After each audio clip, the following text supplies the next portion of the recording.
Hello everyone, welcome back to my YouTube channel. আশা কৰোঁ আপোনালোক সকলো ভালে আছে আৰু ময়ো ভালে আছো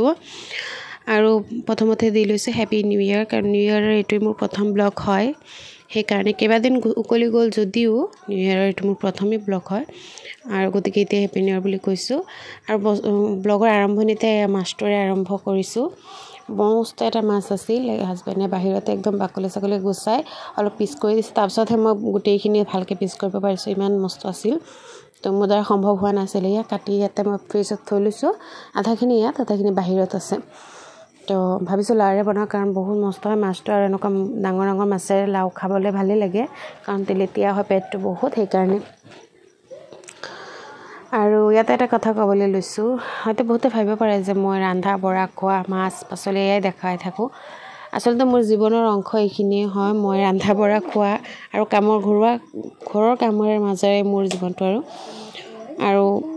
আসলতে মোৰ ফ্যামিলিৰ লগত এটা ভাল সময় পাৰ কৰি আছো মই মোৰ লাইফটো লৈ হেপি আছো হে আৰু ইয়াতকে বেছি একো নহয় মাজে সময় ফুৰিবলৈ যাও যদি সেইখিনি আপোনালোকৰ লগত তুলি ধৰিব চেষ্টা কৰো কিন্তু মই এনেকুৱা ভালে পাওঁ আৰু মই সাংসাৰিক জীৱন এটা পাৰ কৰি আছো আৰু তাৰপিছতে দেখা পালে লাউ কাটি একদম হৈ গল বনাবলৈ আৰম্ভ কৰিলো আৰু ৰেচিপি গুটেইখিনি নিদিলো কাৰণ মস্ত ব্লগ দিলে যে আপোনালোক মানে বৰ হৈ যায় কাৰণে একদম থুলমুলকে দিবলৈ চেষ্টা কৰো আজিকালি এই লাউটো দেখা পাইছে একদম কি ধুনিয়াকে একদম কোমলি গৈছে অলপমান হৈ গৈছে কালাৰটো দেখিবলৈ ভাল হৈছে ন আৰু তাৰপিছতে ইয়া সন্ধিয়া এতিয়া মানে ৰাতি খানাৰ প্ৰিপাৰেচন লৈ আছো আব্বা আহিছে আজি সেইকাৰণে চিকেন অলপ আনিছো কুৰমা কৰি দিম পোলাওৰ লগত কুৰমা খাবলৈ আব্বাই ভাল পায় আৰু এটা হাঁহৰ মাংস অকমান আছে এইখিনি ৰাইচাক বনাই দিম ৰাইচা এনেকুৱা হাঁহৰ মাংস খাবলৈ ভালে পায় সেইকাৰণে তাইক বনাই দিম চিকেন তাই ভাল নাপায় কাৰণ দাঁতত লাগে বুলি তাই বেয়া পায় আৰু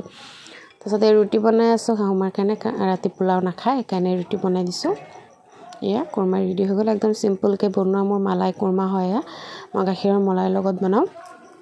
এফালে পোলাও হৈ গ'ল এইখিনি বনাই কৰি লৈ আকৌ ৰাইচাক অলপ পঢ়াবলৈ আছে পঢ়িব বহিছে আৰু তাৰ পাপা এনেকুৱা এটা কেক আনি দিছে যে হেটো শেয়াৰ কৰিবলৈ কয় একদম থুলমুল খৰা বস্তুখিনিও তাই শেয়াৰ কৰিবলৈ কয় আৰু মই কৰি দিও কাৰণ খৰু বেবি হয় তাই আৰু তাৰ মনটো ভাল লাগিব আৰু সেই কাৰণে মানে তাইৰ মনটো ৰাখো আৰু তাই যি দিয়ে মই দেখুৱাই দিও তাৰপিছত এয়া তাই অলপ ড্ৰয়িং কৰিবলৈ বহিছে মই লগতে তাইক লগত থাকিলে পঢ়ি ভাল পায় সকলো ল'ৰা ছোৱালীটো জানেই আৰু মাক পৰা তাৰপিছত এয়া এটা মস্ত পাচলিৰ বজাৰ দেখা পালে এইখিনি মানে মোৰ খাহুমা লৈ আনিছিলে সেই ওচৰৰ ননজনী ঘৰত গৈছিলে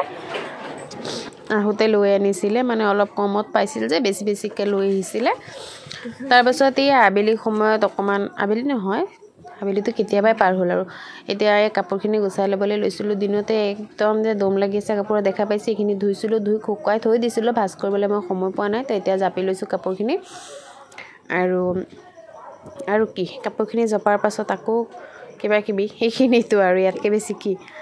এই কাপোৰ জাপি হৈ গ'ল দেখিবই মই আজি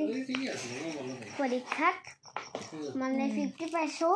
দুজনে টক্কৰ খাইছো এই গুদলা মিছৰা পৰা মই খাইছো কেনে পাইছো নম্বৰ দুজনে টক্কৰ খাইছো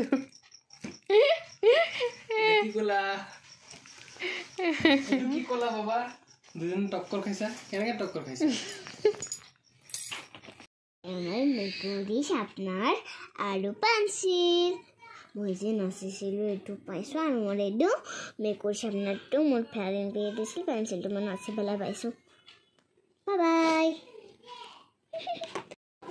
ধুনিয়াকে একদম ভইচ অভাৰ কৰিবলৈ শিকি গৈছে তা কি কৰে মই ভাঙি কৈ আছো ৰব এই পেন্সিলটো যে দেখা পাইছে কেমলিনৰ HD পেন্সিলটো এই পেন্সিলটো তাই মানে তাহাঁতৰ চিলড্ৰেন ডে যে পাতিছিল সেই চিলড্ৰেন ডেত নাচি পেলাই পাইছিলে আসলতে তাত কোনো মানে সিলেকশন নাছিল ফাৰ্স্ট সেকেন্ড বুলি জাস্ট তাই অলপ ভাল নাচিছে বুলি তাই কলেজৰ মেম এগৰাকীয়ে তাইক দিছিল তাৰপিছত এই পিঠাখিনি ঘৰৰ পৰা দি পঠিয়াইছিলে মাই পানী পিঠাটো যে গাখীৰত তিয়াই বনাই আপোনালোকে বাৰু কি কয় নাজানো বহুত নাম আছে পিঠাটোৰ আৰু ব্লগৰ শেষ প্ৰান্তত আহি পালো আৰু ভাল লাগিলে লাইক কমেন্ট শ্বেয়াৰ আৰু সাবস্ক্ৰাইব আজিলৈ ইয়াতে সামৰণি